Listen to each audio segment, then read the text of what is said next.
Welcome to Corpse Club, the official podcast of DailyDead.com. I'm one of your co-hosts, Jonathan James.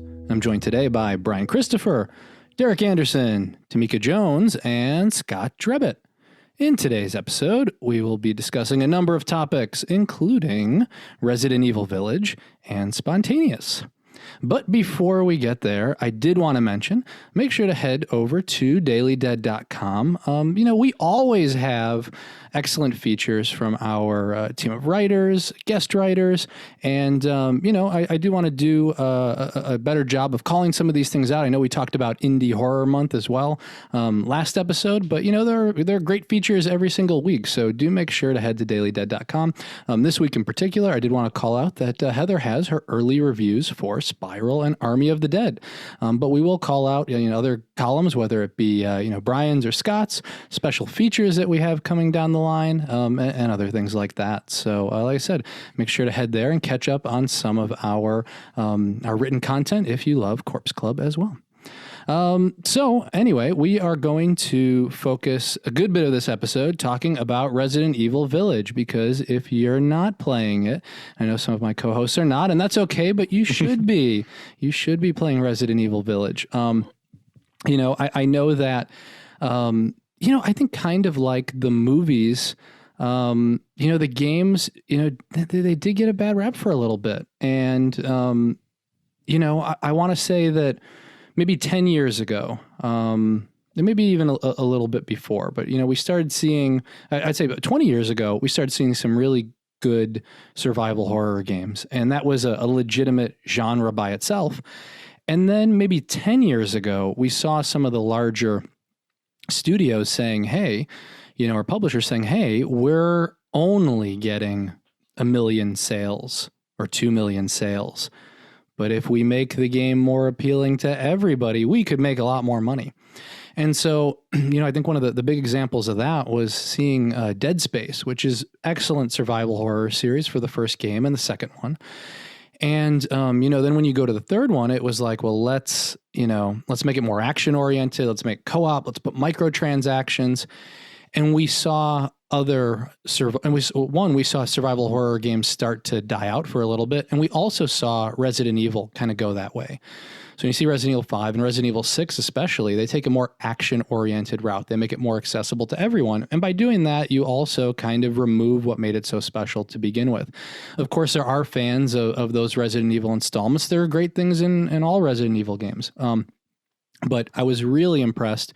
And as you know, it made my best of the year list when it came out previously. Derek's even been talking about it recently. Resident Evil 7, Biohazard. That was a quasi reboot of the series in that we're following Ethan, this new character that we're introduced to, and it's first person as opposed to third person, and it seemingly doesn't tie into the events of Resident Evil, the world that we know at the start. By the end, it does kind of clearly take us into that world without going into too many spoilers. But what Resident Evil 7 did was, it was a bit of a series reboot in terms of tone. It was straight horror. It wore its influences in a way that was, kind of winking and homage to things like Texas Chainsaw Massacre and Evil Dead while doing its own thing. And they did create something really special. And so, I know the hope was, as I had mentioned before, when that game first came out, that we'd see them stay along that same route when it came to Resident Evil 8 or Resident Evil Village, as it's come to be known. What I would say is that Resident Evil Village does take a lot of the things that made Resident Evil 7 special, but it also is its own thing entirely. It takes the story to Europe. We still follow Ethan. It's a few years later. But they move to Europe and they give us this really amazing gothic story that we're going to talk about in more detail. But I think that, whether you're a longtime fan of the Resident Evil series, or honestly, even Scott, if you haven't, I don't remember if you had played any of them, but even if you just play this as a solo, there's a lot of things to like, and we'll talk about that in a little bit. Okay. But I know that Tamika has been playing it, and she actually suggested Resident Evil Village as the episode topic. And I'm like, okay, I'm going to pick it up right away. I wanted to play it, but I picked it up right away so I could play it over the weekend. And so, Tamika, why don't you tell us what your experience has been with Resident Evil Village and what you think so far? Okay, so I am playing on PC, and this is actually my first, I guess, modern, if that's the right word, gaming experience. Well, yeah, well, no, because I played Hello Neighbor and I played Animal Crossing, but I guess as far as like mainstream a Fred games, Rogers thing, or oh, I wish. No, it'd be like if Fred Rogers was like a creepy, scary guy who took who kept, I'm trying to think of like an okay word to say on the phone, who captured children in his house, and you had to like figure out how to get out of his house. That sounds fun. That's Hello Neighbor. It is, but it's scary, so I stopped playing. But and Resident Evil as well, I had a similar experience with. It's a very, I know that the games are really like creepy and gross, but Resident Evil Village is the kind of gross. Well, I think all of the games have a level of like body horror to them, but this is like, I guess I know we're going to probably get into it, but this is like super gross. I had to stop playing a couple times because it just really like got under my skin. No pun intended. It's just like very fun, very intense. I died a lot because, you know, I'm not used to playing. So what it would be like would it be considered a first person? Yeah. I mean, this is definitely a first person game. I wouldn't call it a shooter, though. And I mean, that certainly is. I mean, I guess that's up for debate, right? You are able to shoot. So yes, it does have elements of a first person shooter. You know, and I would say that this is certainly, I guess, as I'm thinking about it a little bit more, it definitely is maybe a survival horror and first person shooter hybrid. You know, like I said, it's okay for things to be in multiple buckets, just like movies. So yeah, I'd say it's a little bit of both. Right. Okay. Survival. Yes, that's good. Okay. Survival horror, a mix of that and first person shooter. Yes. So, because I mean, really, the last time I really engaged with gaming, this is going to age me, but that's okay. I was playing like something on Sega Genesis. So like probably Sonic or like Aladdin or something. Yeah, we had talked about that when we had done one of our gaming episodes. So it's cool then to see you pick up Resident Evil Village. Yeah, it's, I mean. Yeah, and I really got into the hype. Yeah. Oh, sorry. No, keep going. What I was going to say was that, it's cool that, it was, from whether it's what you saw online and we'll talk about that, what you saw online or what you heard, there was enough to say, hey, like, I want to give this a try. This looks cool. And especially for a game series that, that has been around for so long, I think one of the interesting things about this is that they did take a lot of chances. And this goes back to something that they've done. They did it back in Resident Evil 4, where they moved it to a village setting. They gave us Leon a completely different character. They completely threw us a curveball that actually worked. And they did that with Resident Evil 4. Resident Evil 4 is a beloved game because it's different. And I'm glad to see Resident Evil Village, take the same direction. Because we're instead of it's, I had mentioned the Resident Evil 7 Biohazard. While that was, there are clearly scenes like, hey, this is the new Evil Dead. This is Texas Chainsaw Massacre. When I look at things from Resident Evil Village, it's gothic horror. I can see where they were like, hey, we want something like, Bram Stoker's Dracula, or that they might have been inspired by, Hammer films or whatever the case may be, but specifically gothic horror. And so you get dropped in to this village, as the title of the game goes. And without giving too much away, because I'll take us maybe into the first, third or fourth of the game, but kind of as soon as you really get into this village, you realize things aren't going well for you, or that things aren't going well for this town. And you immediately start getting attacked by these werewolf creatures. And from there, it just continues to get worse. I think that Resident Evil Village does a great job of, and you kind of mentioned that, when you said first person shooter, it really does hit you like a first person shooter, in that some of these survival horror games are slower. They're more methodical. For Resident Evil 7, it's a lot slower paced until maybe the last 25%. Mm-hmm. Here, you're kind of running and gunning immediately. And if you're not used to that kind of game, it's very challenging. And I would say even if you scale the difficulty, and they do have some options that can help. So what I do like is that games these days have had more accessibility options. It's not just because some people have different skill levels, but also to keep in mind that there are people that have different types of impairments. And so I know that certain games and developers are making strides in that area. There's still more to do. But I do like that this has some customization control, so you can kind of play your way. And so even if you don't play shooters a lot, you can still, have fun with this game, or get scared and throw your controller, as I'm sure a lot of people did. Okay. Speaking of throwing your controller, so I would say out of this group here, I am definitely the least game handy. I think that's fair to say. The last time I played Resident Evil was on the Sega Genesis, and it was the very first game. So now your job is I want you guys to sell me on this Resident Evil Village now that I have a PS4. Yes, that's right. My name is Scott, always a generation behind Drebit.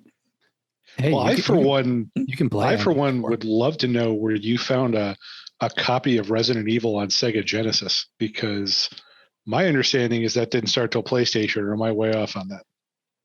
No, I distinctly remember my brother rented a Sega Genesis, and one of the games was Resident Evil. I'm sure of it. Was it Sega CD? Yes. Or Dreamcast? Yeah, that makes sense. Yeah, it was one of yeah. I guess it was. It was on. I'm not 100%. I'd have to look it up, but I wouldn't be surprised if it was Dreamcast or Sega CD. Yeah, it was one of those for sure.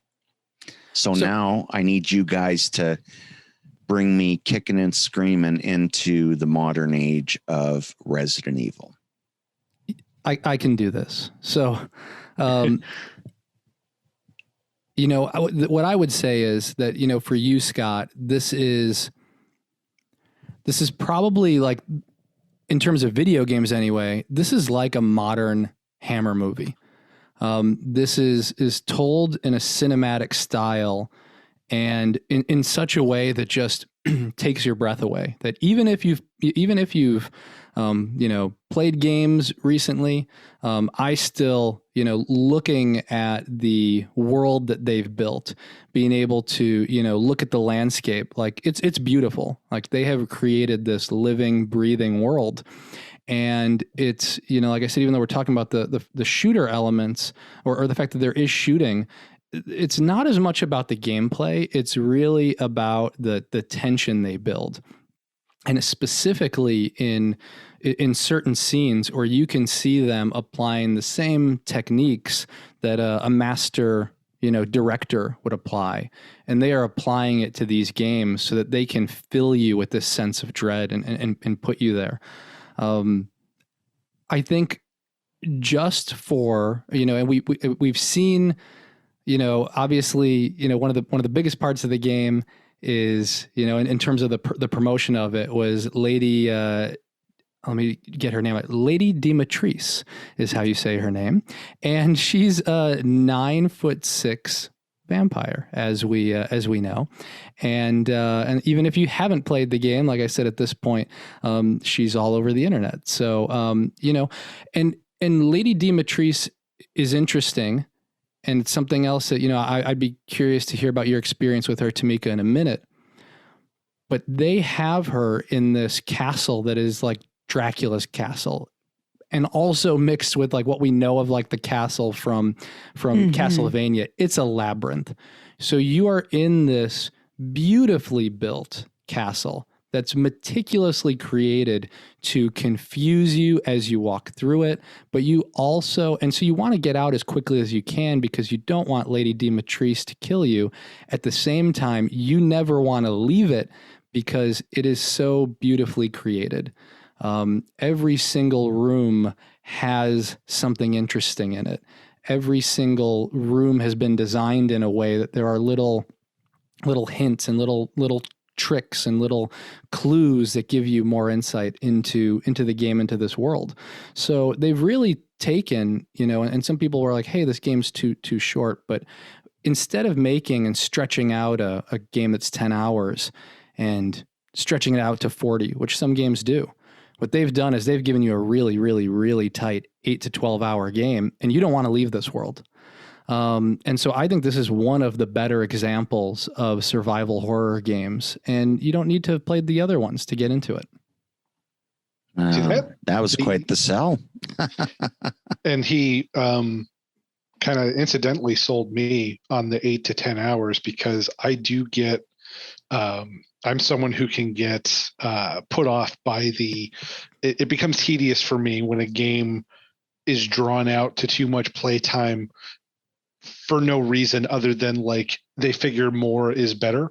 And so there's a lot of, when a game becomes very repetitive and it just, I would much rather something be 10 really good hours than 40 mediocre hours. So that sounds ideal for me. One question I do have is that it does seem like this is a shift in terms of tone and like kind of the monsters that are featured because it's more like gothic and werewolves. I don't know if that's something where it's like that's getting into spoiler territory, but we hear Resident Evil and we're used to like, different variations on zombies and things like that. Is this something that happened previously in terms of that shift, or is that new to this installment?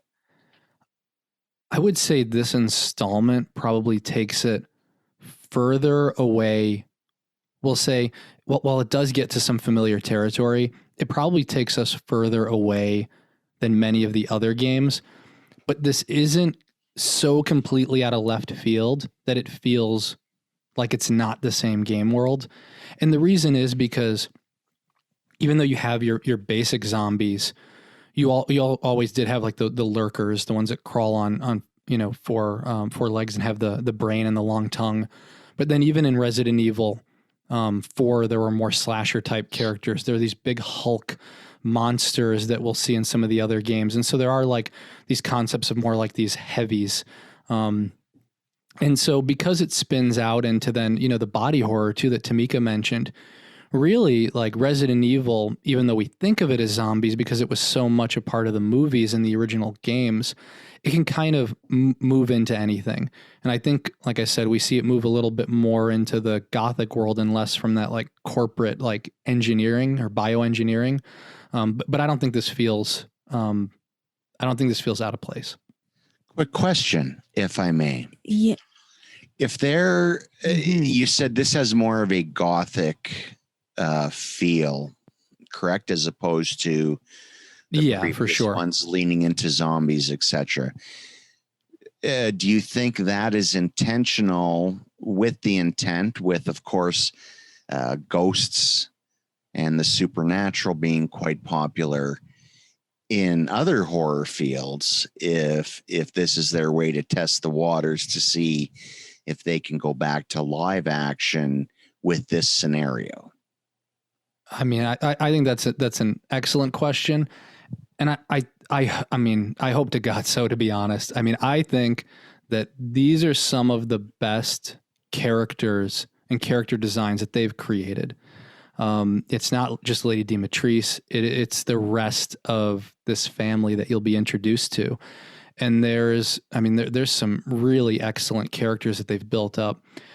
You can't mesh. I don't think you can mesh this world into like the Paul W.S. Anderson world, but we do know they're creating a new movie series that's like, kind of the start of what's going on in Raccoon City. And so that's going to be following more along the lines of Resident Evil 1 and 2.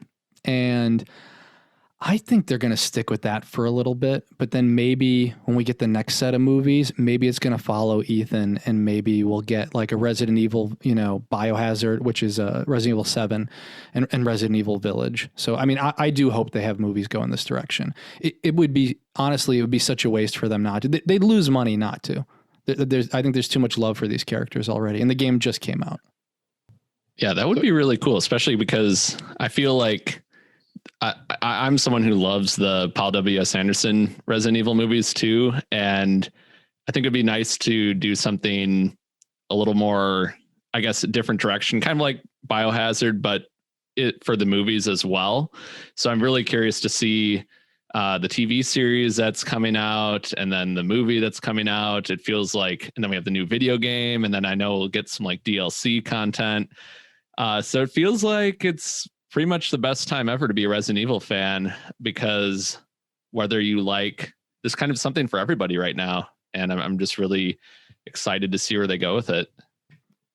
So yeah. Sign me up. Yeah. I like I said, you're going to love it. So I can't wait to see, like I said, I can't wait to see you play it. It's a lot of fun. Yeah. So Tamika, have you, I don't know how far you've gotten. Have you gotten into the castle? Yes.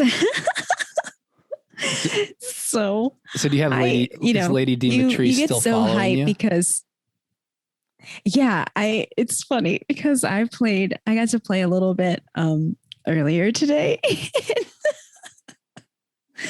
And I don't know if this is considered a spoiler, but she did something to me that I thought, oh no, this is it. I'm going to die. But no, it can be fixed. Apparently. I don't know if you know what I'm talking about. No, I know what you're talking about. I won't, but like, it is spoilery, so I won't go into it, but I had the same reaction. I was like, what? I will say, after seeing what happened to Ethan's hand in Biohazard, I'm like, that guy's pretty indestructible in some ways. Yeah, it definitely. Both games definitely follow. What do you call it? They follow game rules and not real life rules. He wouldn't have survived Resident Evil 7. Just throw some staples on there. Right? Take a magic serum and you're good to go. Just some spit and some chewing gum. Fixed. Yeah, but it's, and we had our escape room episode. I remember, kind of talking about that. And I think what the Resident Evil games do really well, but I think what they do especially well here is that the puzzles are designed in a way that feels unique. It doesn't feel repetitive. I do feel like in some of the other games, and maybe it is the change of setting here, but I do feel in some of the other games, some of the puzzles feel repetitive. So it'll be like, go to this, wing of a building and retrieve something, and now do the same thing elsewhere. And even though they do kind of have that here, the locations are so varied that, again, it's just like, I just love walking through the castle, and then some of the other areas that you'll find afterwards. Is it as scary as Biohazard? Because Biohazard really just freaked me out, and I hadn't really felt that way since watching my uncle play the original Silent Hill back in the 90s. So I actually thought Biohazard felt more like a Silent Hill game than a Resident Evil game. So I'm curious, does it still have that kind of stealth, like you got to sneak around and you're always paranoid because people might be following you? I think they achieve like similar emotions in different ways. I don't think it's not as, you're just in such a bigger location. It's just not as tight as that game where you're basically in one house, Oh, sure. So they really had to kind of take it slow. Here you're in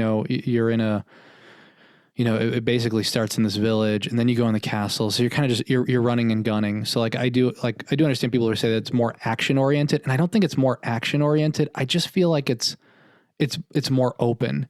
It's scary, but it's just in a different way. So they're going to find different ways to startle you, and you'll be like, one of the things that scares you here is the fact that you're lost, is the fact that you're being chased as you're trying to run through this castle, which you can't remember if it's left or right. You can't remember if you went through this door or that door. And they do a good job of confusing you or of causing, tension or panic.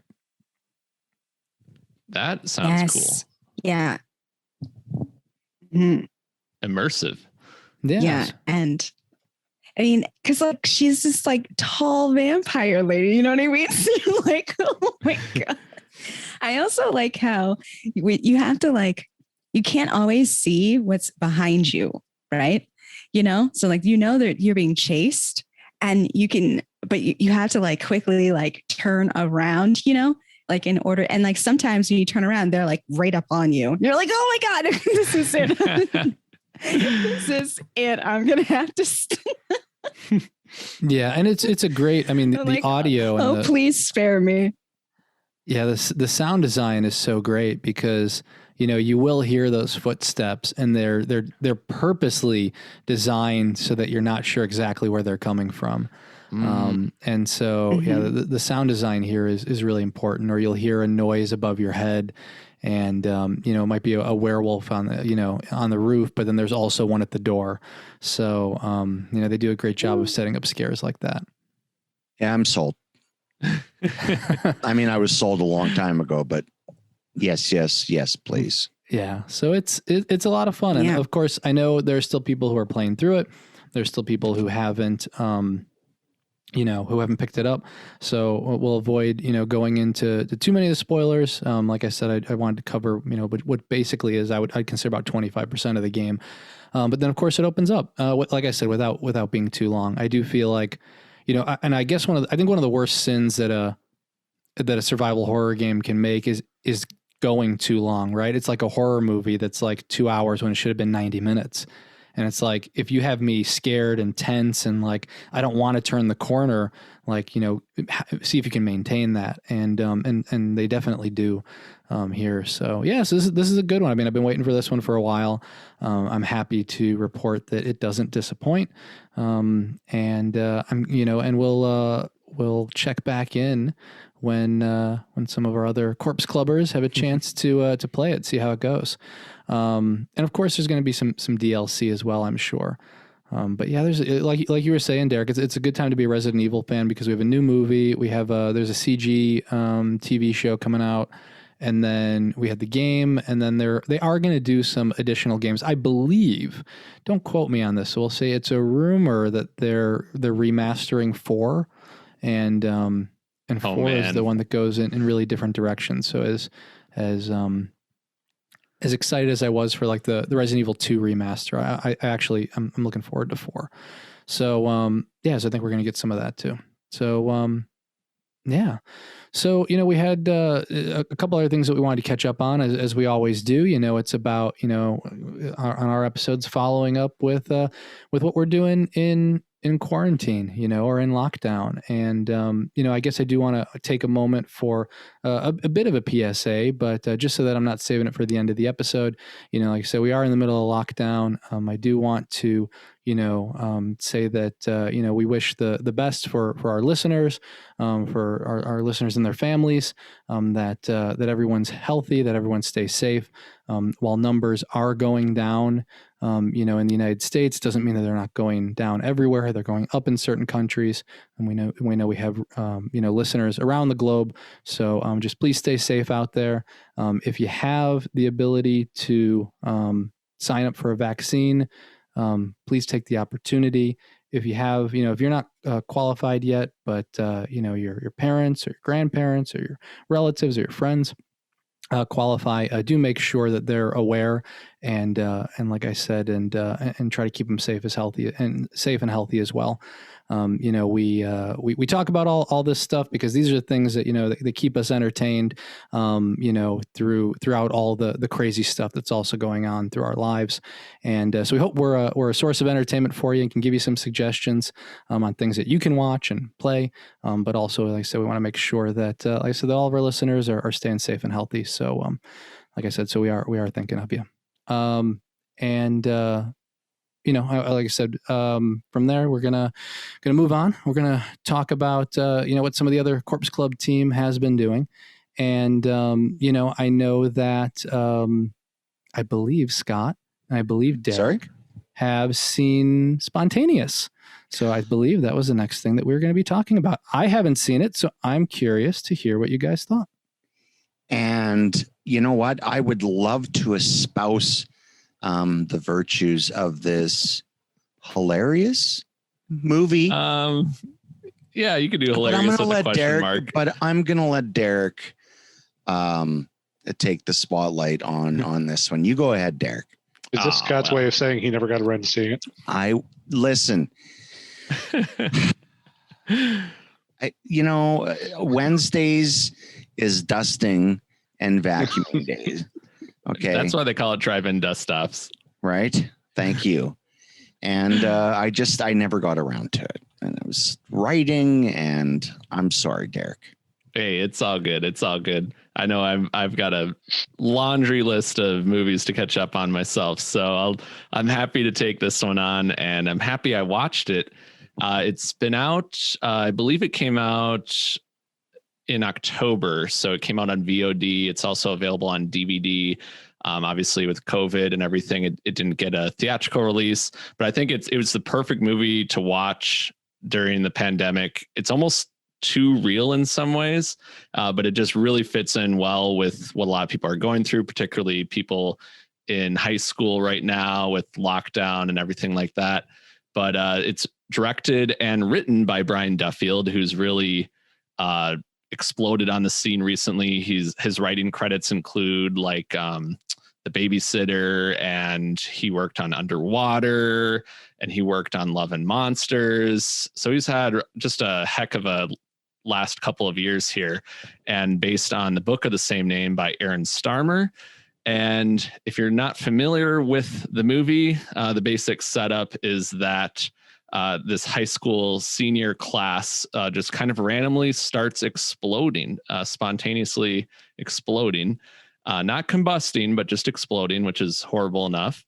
And they don't really know why. And it's only like this one high school class, the senior class, that's doing this.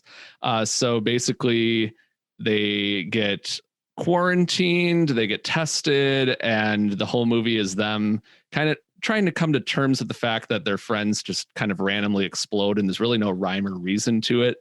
And there's a lot of kind of fear about, do I have the whatever this is that's going to make me explode? It's very much a parallel experience to COVID-19 in some ways. But the movie is kind of equal parts horrifying and funny.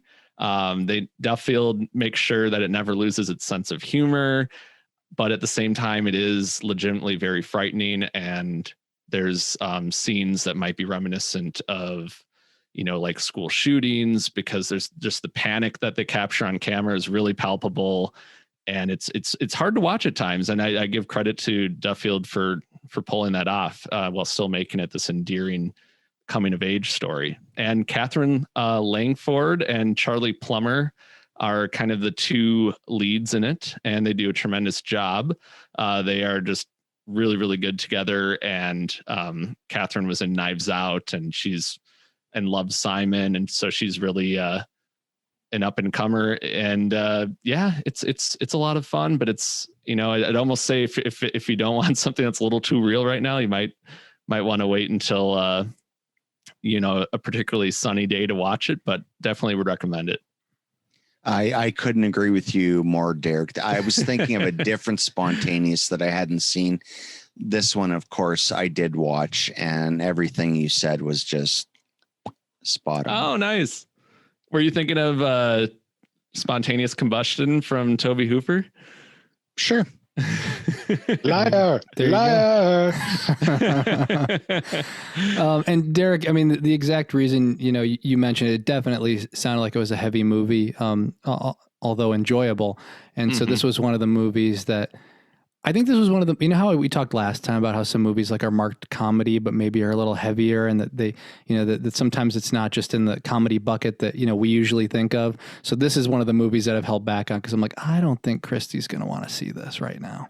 Yeah. So, yeah. It's very, it's kind of cathartic. So I guess I would recommend it if you're in some ways, but yeah, I totally get, if people want to wait, a year or two to watch this, but it is hope and Heather Wixson on Daily Dead did a tremendous job really getting this film out there. She had a great interview with Brian Duffield and then also at a review. So if you want a little bit of an idea of more of what the movie's about, I definitely go on Daily Dead and check those out. But yeah, it's a lot of fun, but also it's not the feel good movie of the year, but it's got some really hilarious moments in it too.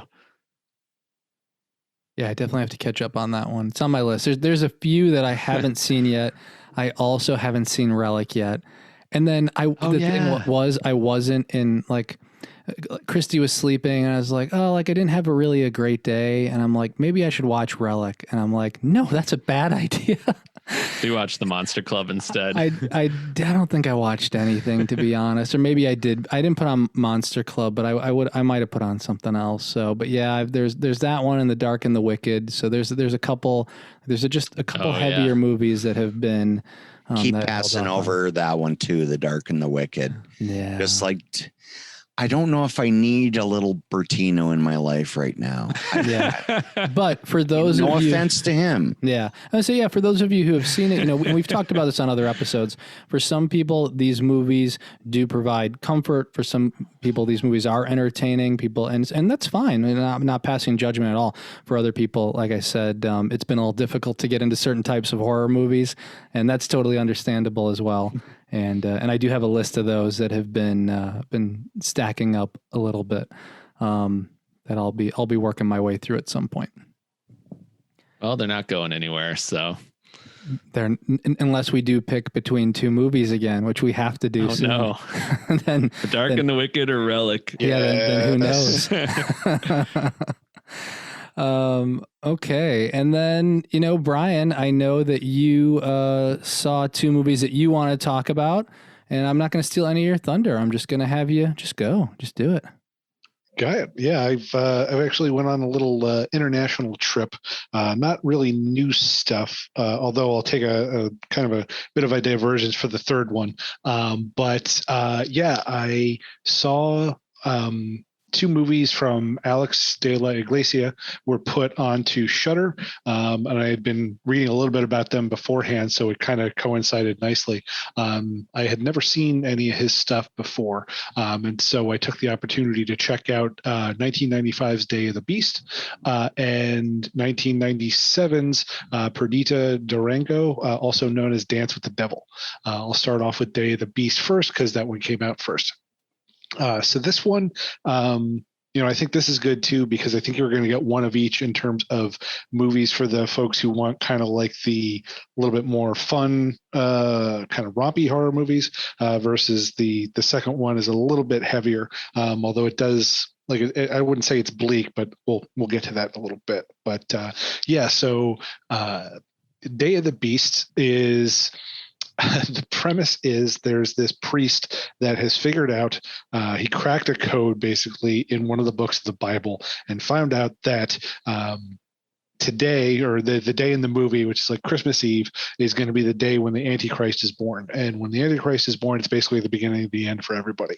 And so what he doesn't know is where that's going to happen. He knows it's going to be in Madrid, where the movie takes place, but beyond that, he doesn't know what to do. So he's desperate, and he wants to see if he can ask Satan where this is going to happen, in the hopes that he can put a stop to it. And he feels like the only way that he can get Satan to trust him enough to talk to him is to start doing evil things.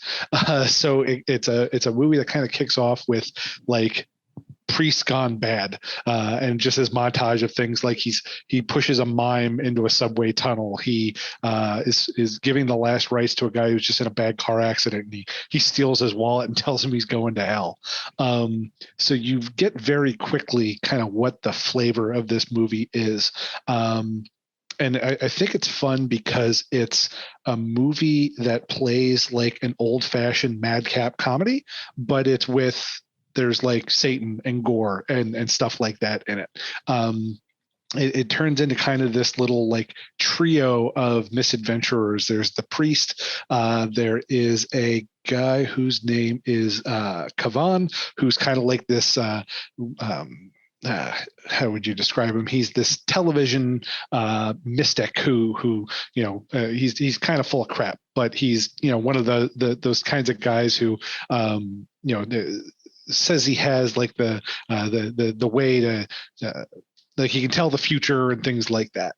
And then there's just this random guy, Jose, who the priest runs into at the local heavy metal record store, played by Santiago Segura.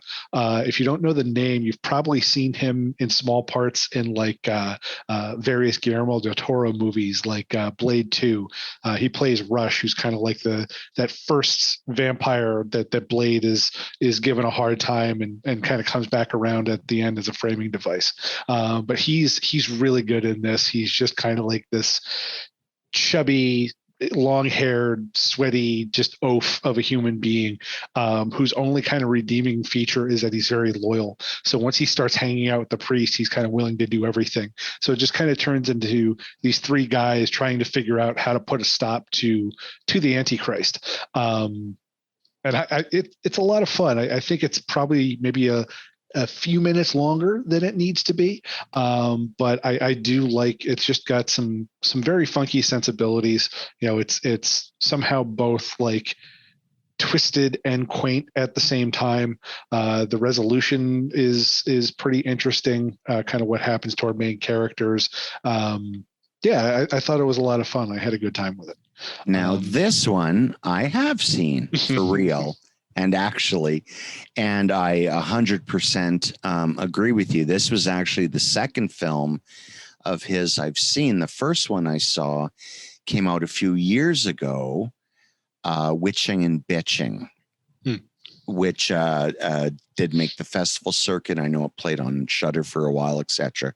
Very much in a similar vein to this. I started watching this Day of the Beast without knowing or realizing that it was the same director until the credits came up, and I realized it was the same guy who had done Witching and Bitching, but 20 years later or 30 years later or whatever the case may be. Very similar. I don't know if I would go with quaint, but you know what it is? It's considering the subject matter, I think it's the word that pops in my head is amiable. It's a very likable movie, especially considering the premise behind it. It doesn't go as mean as I thought it was going to go, personally, and I just don't think he's capable of it, at least when he does this kind of movie. But I so look forward to watching all of his other movies after seeing these two. Yeah, I think what I really love about The Priest is that, like, you can tell from the start he's in way over his head. Yeah. And that's kind of the theme of the movie. All of these guys are in way over their head. And yeah, seeing him play with the idea of like what it means to be evil is almost like when a little kid kind of discovers swearing for the first time. He doesn't do anything that you would call truly evil. It's more just like mean, and just this side of like mischievous. Yeah. So to see how that progresses and to kind of see him continue to get deeper and deeper, over his head with this whole situation, it's a lot of fun. And yet that's not the main hook of the story. It could have just stayed with Him, upping it, that could have been the main focus, just him, right? Just doing these evil things. And getting worse each time. Mm-hmm. But instead it doesn't, because that's kind of a one joke, that's a one joke pony, right? Yeah, that would have gotten old. It would have gotten old. And he actually takes the time, and these are well-developed characters. And, it's very interesting. I always find to see because most comedy movies, and I'm sure everyone would agree, most comedy movies are not necessarily visually stylish.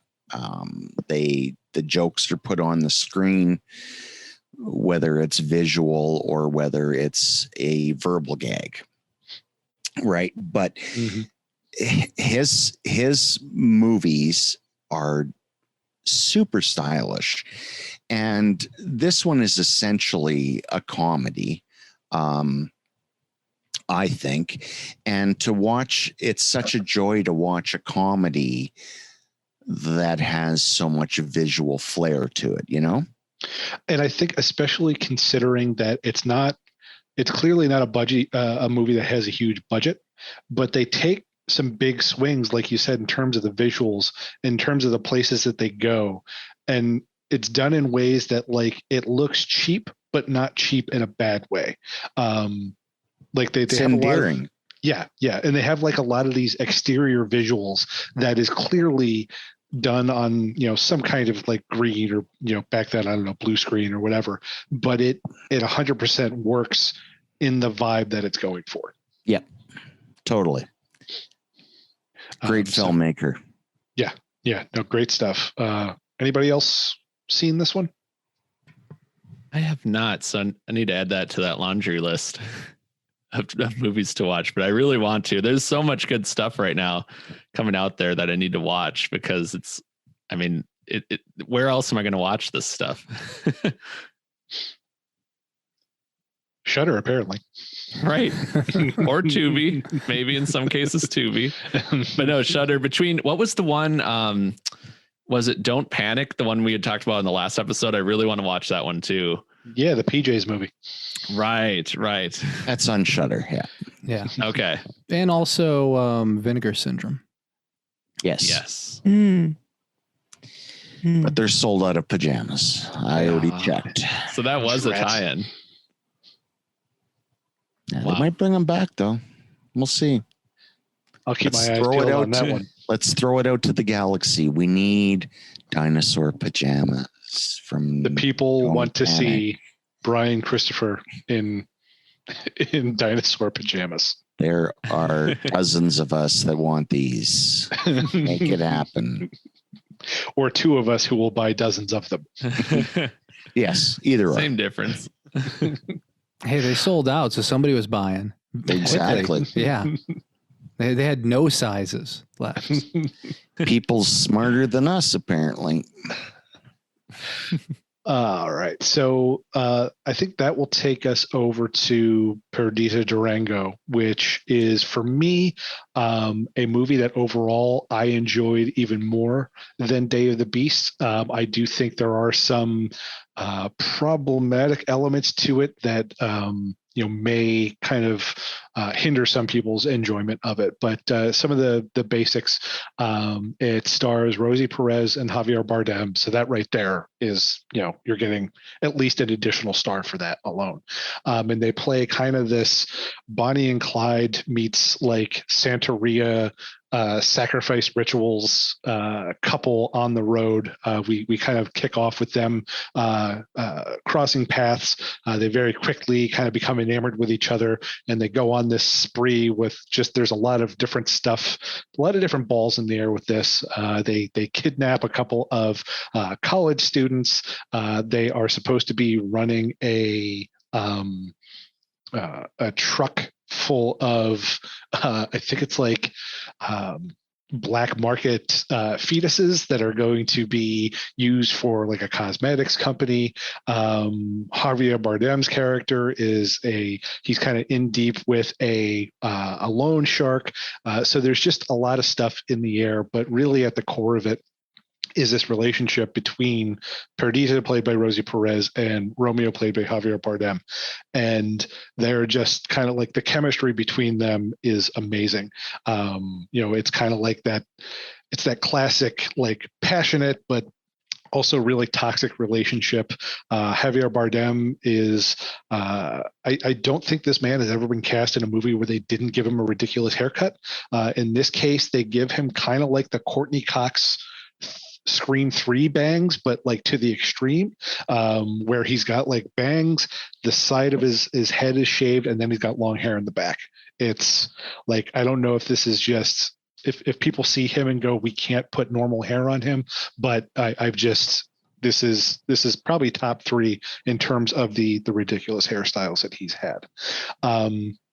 And so, yeah, they've just got a lot of great chemistry together in terms of, like, they're both really twisted and over the top, and it's like the dynamic is equal. There's not kind of like a one dominating over the other. And it's just got this very kind of grindhousey, exploitation film feel to it. The other highlight for me is that it's got an early role from James Gandolfini in it. He plays a DEA agent called Woody Dumas, he is just this grumpy, like, taciturn guy, kind of, classic James Gandolfini. Just basically spends the movie getting the crap beat out of him, shot, hit by cars, but just kind of keeps plugging along throughout this movie. But yeah, it's really compelling. There's a lot of great visual style in it. It's kind of very, the whole movie is ramped up to 11. It's over 2 hours long, but it didn't really feel like it was anything that you needed to trim too much out of. For me, I think really the only thing that gave me pause is that they play kind of fast and loose with their approach to some sexual assault scenes in it. So, if that's, there are some people who are okay with kind of getting around that. There's some people who that will be a very big sticking point for good reason. If that's, maybe a, something that would give you pause, that's something to consider. But that being said, it's just a movie that it's just this balls to the wall movie that the way it ends is very kind of interesting, melancholy, kind of goes towards that Bonnie and Clyde thing, but not quite. I don't want to give a full spoiler away on that. And just kind of shows that it puts the full talent, I think, of Rosie Perez and Javier Bardem on display. So an extremely compelling movie. I don't think it's going to be for everyone. For those who it's not for, I 100% understand. But this one I enjoyed quite a bit.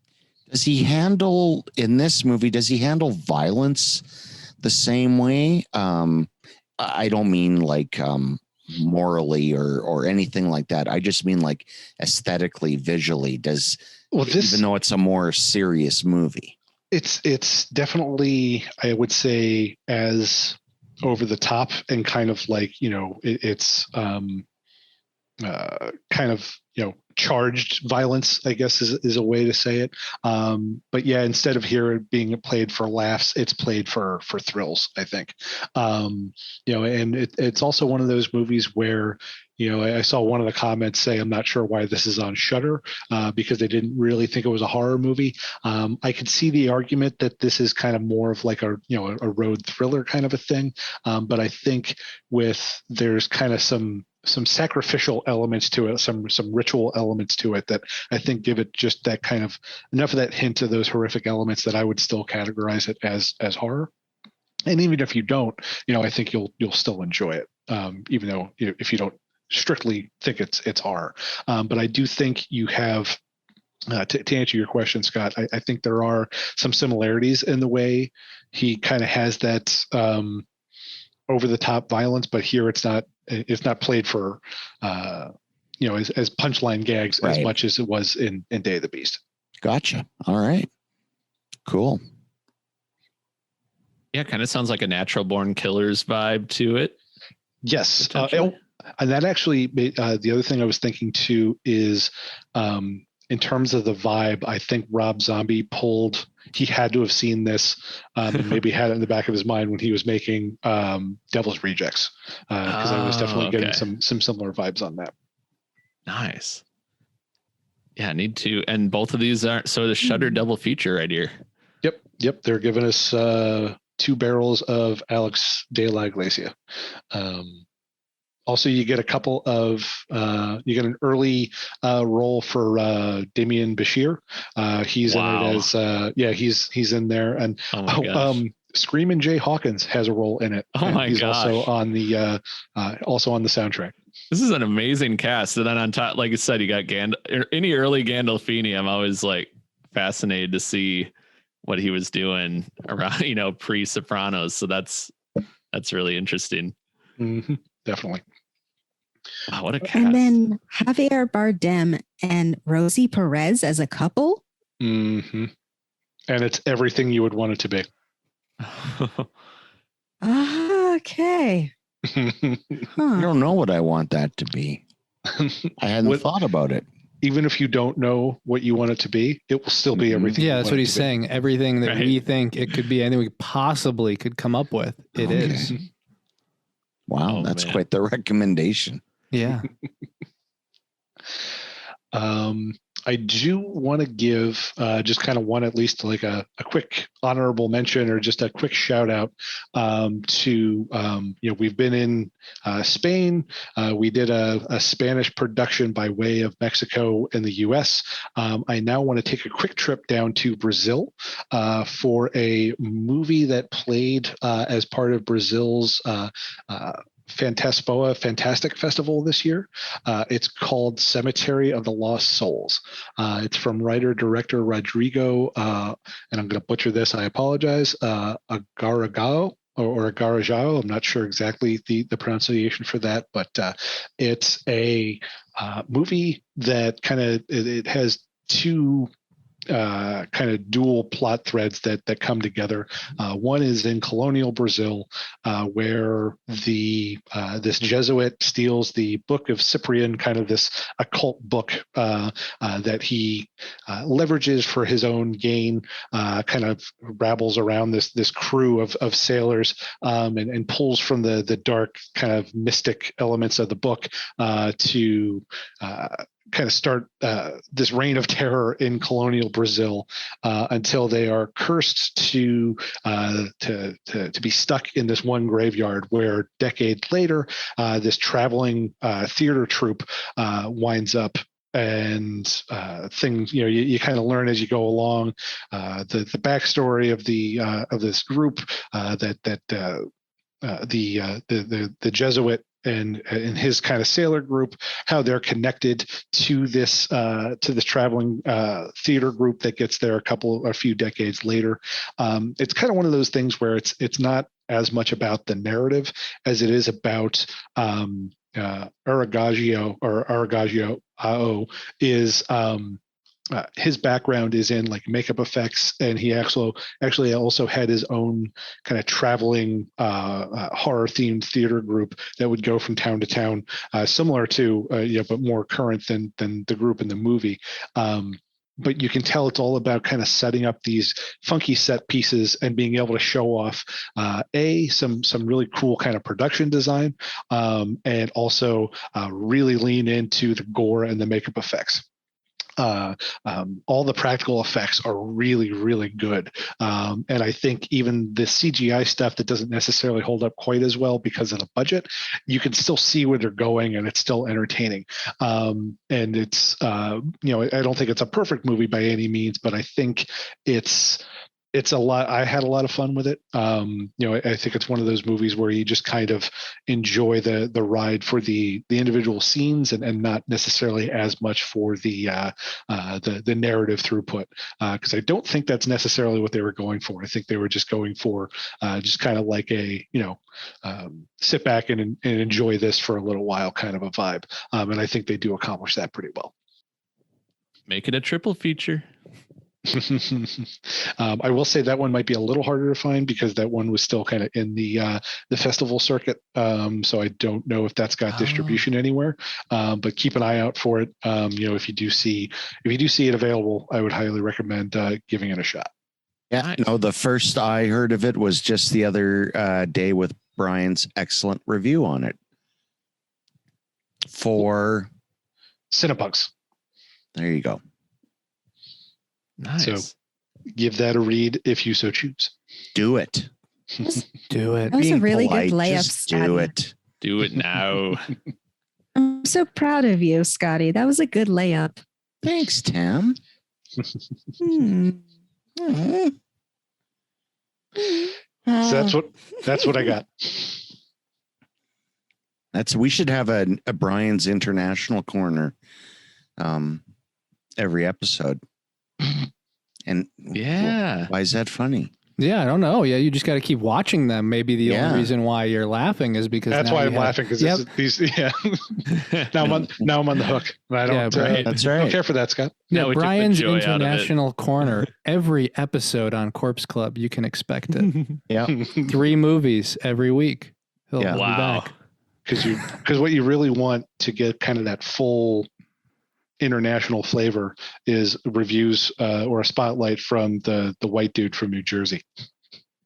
Hey, but also don't undersell yourself, because in this case you're spotlighting movies that our listeners, some of them have seen, but I can I'd wager that not a lot of them have. So and also that because you've suggested them, people are going to seek these things out. So I think that's that's a lot of what we do here. Sometimes we'll talk about the big things, but then whether it's festival coverage or indie horror month or whatever the case is, we try to put a spotlight on things that people may not know about. Just remember, folks, if you want to learn about the little things, go to Brian. I'm not sure if there's an insult in there somewhere that I should know about or that It I'm not sounded picking like up, it. or- It sounded like it. It did. It did. I do also Don't need to mind make me. sure that I do need to give credit to I might not have checked these out if not for the recommendation from Kay Lynch of Salem Horror. She recommended them, and I am very happy that I took heed of that recommendation. Yeah. Nice. Yeah, Okay. that's I I love. gave you a compliment, Scott. Sorry. After I gave you a compliment, you were being very sweet to Brian. Then you had to you No, undercut he's it. paying it forward. No. Oh, that was a great save. That was a beautiful save. Thanks. Talk about your layups. Thank you, Jonathan. I apologize, Tamika. That was very sweet of you, what you said. And with this harmony that we have, and And usually it fuck doesn't end this way. Oh, No, you it's ruined it. beautiful. Now it's gone. And with that, we're gonna end this episode. And it was gonna end so peaceful. And Scott got in there, and now Brian can't say anything because that's how this works. We want to thank the other Brian, our engineer, for helping us out every single episode. And as always, we want to thank our listeners, including those of you who have signed up for a Corpse Club membership. As we've done in past months, and we'll do the same, you can go to corpseclub.com and you can, find out how to sign up and become a member. Also, though, we will, for the next 30 days, give a free membership if you want to make a donation to a charity of your choice. It could be something supporting Black Lives Matter, supporting the LGBTQ community, Asian heritage, whatever's important to you, whoever you think needs the most help, make a donation, and then, blank out any of the details you don't want us to see. But if you send an email to contact@corpseclub.com, just with the proof of donation over the next 30 days, I will give you a membership. So that's another way you can do it as well. If you're already a member, visit corpseclub.com. You can check out our latest episode along with our backlog of episodes. We will have some bonus episodes coming up soon as well. Don't forget to rate and review us on Apple Podcasts. If you haven't, every rating and review really does help. You can also find us on SoundCloud, Spotify, and all of your favorite podcast providers. If you want to get in touch, you can reach out anytime. As I mentioned, we're at contact@corpseclub.com. We're on Twitter at Daily Dead News. We're at Corpse Club, and on Instagram and Facebook, we're under Corpse Club as well. Thanks again for listening, and until next time, stay scary.